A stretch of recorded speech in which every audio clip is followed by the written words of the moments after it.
మీరు ఢిల్లీ, హైదరాబాదు చక్కర్లు కొడుతుంటారు. ధర్మవరంలో ఎప్పుడు కూర్చొని భయాన్ని పోగొడతారు మీరు అసలుకి? ఏమండి, సత్యకుమార్ అనే వ్యక్తికి ఎక్కడ బాధ్యతలు ఇస్తే అక్కడ వెళ్ళి పనిచేశాడు. సత్యకుమార్ ఒక లారీ డ్రైవర్కి పుట్టిన దిగువ మధ్యతరగతి కుటుంబంలో వచ్చినవాడు. నేను ముందే చెప్పాను, సత్యకుమార్ ఇమేజ్ కాన్షియస్ కలిగినవాడు. సత్యకుమార్ ఎక్కడ కూడా ఒక చిన్న అవినీతి ఆరోపణ చాలా పెద్ద స్థాయిలో పనిచేశాడు. అనేక కేంద్ర మంత్రుల దగ్గర ఓఎస్డీగా ఉంటూ, ఉపరాష్ట్రపతికి ఓఎస్డీగా ఉంటూ చాలా పెద్ద స్థాయిలో డిఫాక్టో వ్యక్తిగా మంత్రిత్వ శాఖలు నడిపాడు. నేరుగా ఆనాటి అటల్ బిహారీ వాజ్పేయి దగ్గర నుంచి లాల్కృష్ణ అద్వానీ గారి నుంచి నేరు ఉన్న అగ్రనాయకత్వంతో నేరుగా సంబంధాలు ఉన్న వ్యక్తి. ఇటువంటి సంబంధాలు ఉన్న వ్యక్తి కూడా ఒక అవినీతి మరక ఎక్కడా లేదు. ప్రతిపక్షాలు ఇట్లాంటివి ఏమన్నా చెప్తే నేను ఫస్ట్ టైం వింటున్నాను మీ నోటి నుంచి.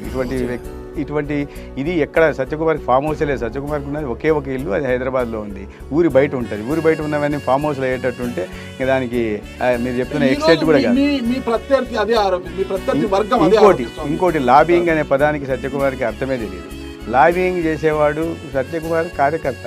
సత్యకుమార్ కేరళ లాంటి రాష్ట్రంలో పంపిస్తే రాష్ట్రానికి పరిమితమైన రాష్ట్రంలో పనిచేస్తాడు, ఢిల్లీలో కనిపించాడు. ఉత్తరప్రదేశ్ పంపిస్తే ఉత్తరప్రదేశ్లోనే పనిచేస్తాడు. ఇవాళ అండమాన్కి పంపిస్తే అండమాన్లో నెలల తరబడి ఉండి అక్కడ పనిచేస్తాడు. కానీ లాబింగ్ చేసే వ్యక్తి సత్యకుమారే కానే కాదు. సత్యకుమార్ మీద ప్రపంచంలో ఎవడు కూడా ఒక చిన్న విమర్శ ఈ రకంగా చేయలేడు. ఎందుకంటే అట్లా అత్యున్నత స్థానాల్లో పనిచేసే అవకాశం సత్యకుమార్కి లభించింది.